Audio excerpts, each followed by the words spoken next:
Hello, welcome to Field Notes from a Christian Case Manager. My name is Stephen Cook, and today I've got a few stories that I would like to share. They're difficult stories. There's some upsetting information in these stories, so I want to say that up front because some people don't like to hear upsetting information, and sometimes some of the stories, some of the scenarios that we walk into as case managers can be very, very difficult. A lot of times they turn out very well. Sometimes they don't. And sometimes it's a mix. So again, I just want to give you a heads up on this. Of course, as a Christian, I come at this from the Word of God, and I come at it from the perspective of somebody who wants to stay the course, who wants to do good, who wants to persist in doing good to help others. There's two verses that I think of on this. One is in Galatians 6, 9, and 10. Galatians 6, 9 says, "Let us not lose heart in doing good.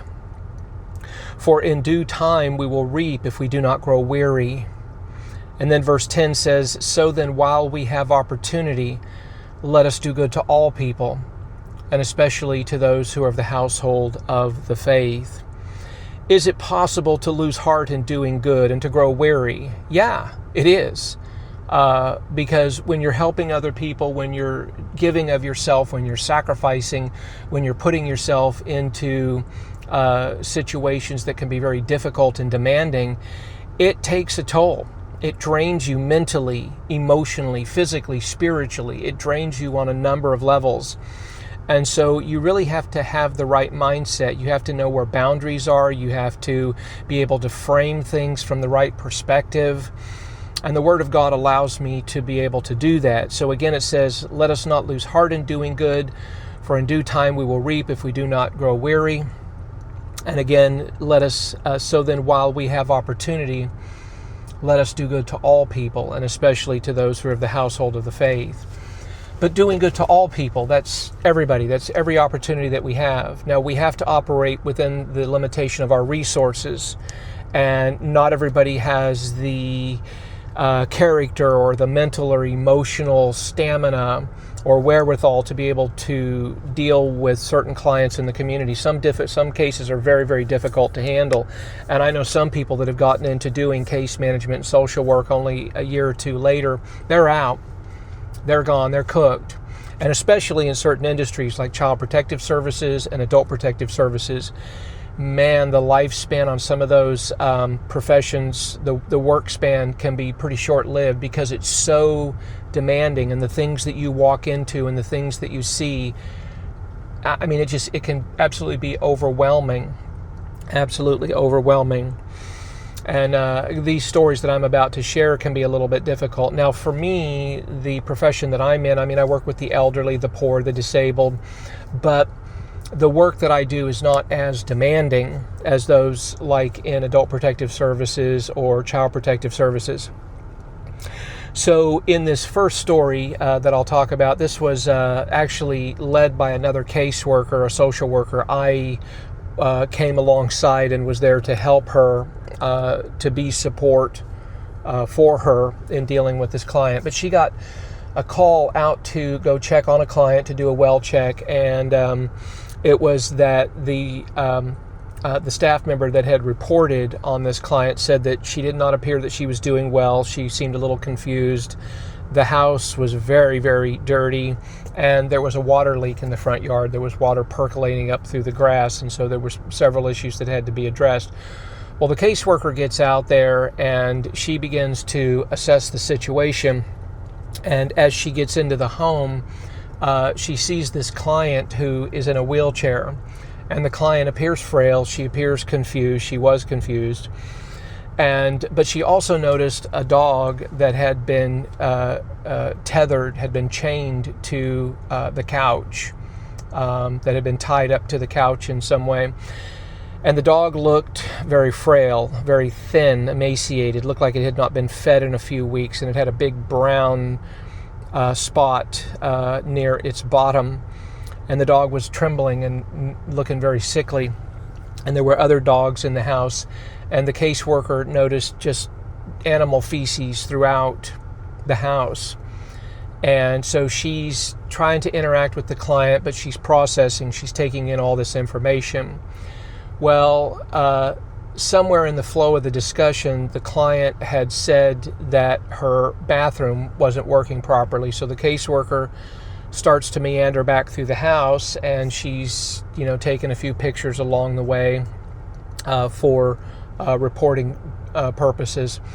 She gets back in the bathroom, and the toilet apparently had not been operational for, I think, a couple months. And it was just loaded with all sorts of feces. In fact, there was human feces even in the tub. And it turns out that the client for the last few weeks had been defecating in the backyard. And there was some plumbing issues and some other issues going on. Well, the case manager was able to convince the client that she needed medical attention because of the way that she was acting. And so the caseworker called EMS. They came out. She was dehydrated. And later we learned that she was also dealing with a UTI, which can be fatal. It can create cognitive impairment in elderly people. UTIs are bad business with the elderly. But the client was also dehydrated. And so they wound up taking her to a nearby hospital where she remained for about a week. Well, the APS worker then had to get busy. She called Adult Protective Services, who came out and assessed the situation in the home. They were able to pay for the repairs, the water leak, to get the bathroom fixed, to get the house cleaned up. Animal control was called. All the pets were taken. Unfortunately, the dog that was tethered to the couch didn't make it. And the caseworker also had to call the city where the client lived, get them involved. And there were multiple agencies that wound up coming in there towards the end. Now, when the client was released a week later, the home was cleaned. APS worked their magic. They got the home cleaned. The city had an inspector come out. The city also helped pay for the house cleaning. They had some resources allocated for that. The city also helped pay for the broken water line in the client's front yard. The client, when she got home, wanted her dogs back. Animal control would not release the dogs unless the client consented to undergoing weekly counseling. And if I remember correctly, MHMR got involved to bring in somebody to help provide counseling to this client. And she was showing some signs of early signs of dementia. There were some question marks on that. So anyway, multiple agencies got brought in, but I remember it took the caseworker initially when she went out, it took her a little over 2 hours to assess the situation and to call the appropriate agencies and to get everybody involved. And of course, she had to stay with it throughout the week, get updated status reports on the home, talk with the client, find out when she was going to get released, try to coordinate all these services. But I remember about 2 hours after talking with the caseworker, after the initial work had been done, she just said, "Hey, look, my low battery light's blinking. I'm cooked, and this is really taking it out of me." And I said, "You know what? Go home. Go for a walk in the park. Spend some time with your dog. Spend some time with your husband. Have a good meal. If you need to take a second day off, that's fine too." Because in this industry, we value mental health. It's very, very important. And this kind of work, you can't unsee what you see. It's hard to get the smell, the memory of the smell out of your home. The visual, you can't unsee it. And it's very, very difficult. It's challenging. And I realize that this is kind of an extreme scenario, but these are things that we run into. These are just things that are part of the profession of what we walk into. And so we have to be prepared for these moments. Sometimes we know what we're walking into, and sometimes we're completely blindsided because you walk into it cold. I had another client situation, not quite as bad. Well, I say not quite as bad. I got a call from, again, one of my staff that she had gone out to check on this client, and there was a terrible smell coming from the home, that the client was ambulating, that she was using a broom to get around her home. Well, I got out to visit with the home, and I was able to get inside the home and into the entryway, and immediately realized that I was in a hoarding situation, that it was just, and I'm talking probably more than a decade of hoarding. The client was easily a level 3, maybe even a level 4 hoarder. There was pathways set up where you could only navigate to certain portions of the house. Most of the house was completely hoarded out. The kitchen was completely hoarded out. There were roaches everywhere. She had a bed bug infestation on top of all that. It was really, really a difficult situation to walk into, but you go into it and you're there for the client, and so you're challenged by it, but at the same time you got to play poker because you're there for her, you're there for him, to get them assessed and to try to get them the services and resources they need. The client, while I was there, asked for a window AC unit, if we could help facilitate to get her a window AC unit in her back bedroom. Well, I can't tell, so I have to go back and look and see if we need to get a repair person out there to fix anything, like maybe a broken window, before we talk about putting in a window unit. I'll take pictures and submit all that. Well, I couldn't get to the back bedroom from where I was in the entryway, so the client said, well, I'll open the garage. Well, as soon as she opened the garage, one of the first things I saw was a mound that had been dehydrated, but it was a mound of fecal matter where she had been defecating in the garage, and there was toilet paper everywhere. And of course, when I get past that, and I'm already thinking, this is an APS report, I've got to file an Adult Protective Services report on this. So I get back and I'm walking through the hallway and I'm stepping over mounds of trash and debris. And I get back, and before I go into the master bedroom, I notice the client's master bathroom.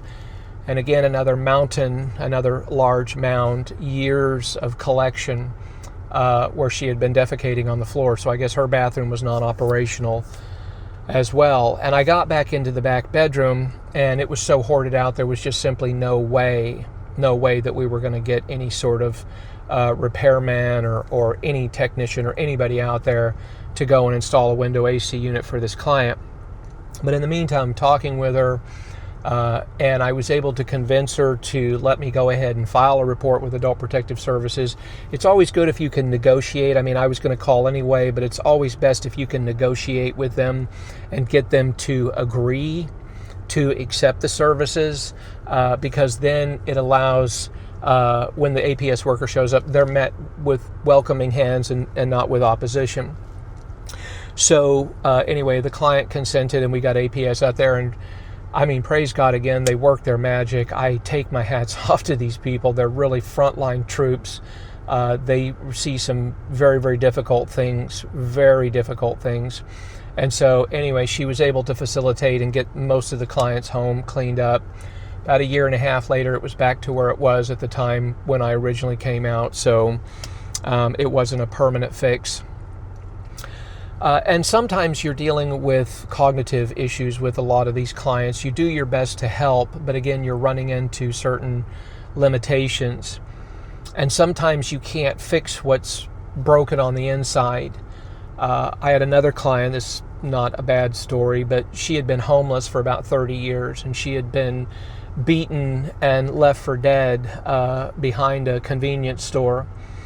And the report, somebody found her, they called 911. Well, one of the police officers that came out and found the client, got very involved in her life. I mean, a real angel, an absolute godsend. Even law enforcement, two of my brothers-in-law are law enforcement, and I just take my hat off to them for the work that they do. Just very, very difficult frontline work. But I'd learned later that this police officer had basically followed this had followed this lady to the hospital, and then got involved in her life, got involved with guardianship services, who wound up helping to manage this client of mine. She eventually became a client of mine. Got her set up with Social Security disability, was trying to get her medications, an in-home caregiver attendant, got her into subsidized housing, which is when I showed up about 8 months later. But this police officer had really just gone above and beyond the call of duty and had gotten involved in this woman's life. So when I showed up to get her signed up for my program, for the services that we provide, and she was my client for about 5 years. But I remember when I first went out to meet her in her apartment, she had brought her homelessness into her apartment. And it was pretty amazing to look at. You walk in a nice, relatively nice apartment. But as I began to walk through, first of all, the first thing I noticed was that my new client hadn't bathed in years. And she had like this almost like exoskeleton of dirt layer upon her. You could see the dirt in the crevices of her fingers. It was just sort of like caked in there, dried in there really, really bad. And her hair was like frozen in place. I think in the 5 years I had her as a client, there was only one time I saw her where her hair had actually been washed. And even after the washing, it still looked, not very clean, but only one time. But I remember going back through her apartment and there was just trash, bags of trash, literally everywhere. And as I went back to assess her situation, as I walked in the bedroom, there was cardboard on the floor laid out next to the bed. And she was sleeping on the cardboard on the floor next to her bed. And you can't make this stuff up. I mean, you look at it and you're just like, wow, okay, that's pretty interesting. And eventually, she wound up going back to being homeless. She had fought her guardianship supervisor so much that eventually they just out of frustration and fatigue just threw up their hands and just said, we can't. She's unmanageable. We just can't help her because she had a problem with alcoholism. But you go into these sorts of homes and again, sometimes there's not a fix. Sometimes there's not a long-term solution and you're just kind of left with yourself, and you have to go away and you have to feel good about yourself, knowing that you did the best that you could when you walked in there, that you utilized every resource and service at your disposal, and that that at the end of the day when I go home, because that's another thing, and we'll talk about mental health. This will be something that I'll bring up in some future episodes. But there's a point where there's like, I have to disconnect. I cannot take work home with me. That when I go home, I have to go home and be a husband. I have to go home and I have to be in a different role. And I have to be there mentally and not just physically. And so I have to leave each day knowing that I did the best that I could to help my clients. And then when I leave the day, I have to leave it at work. I can't take work home with me because that's no good. That's no good. Not in the line of work that I do. And I think that this is true for a lot of professions, to be completely honest. So anyway, that's going to close out this short little episode today. I hope that this wasn't too upsetting to you. But again, it is one of those things where we want to do good to all people. And we want to persevere and we don't want to grow weary. But it does become one of those things where we have to approach the work that we do with a certain mindset and a certain intentionality and a skill set that we bring in, that we want to try to help them in the best way that we possibly can. So anyway, I'll close it out with that, and I thank you very much for taking the time to watch this episode, and I wish you a blessed day.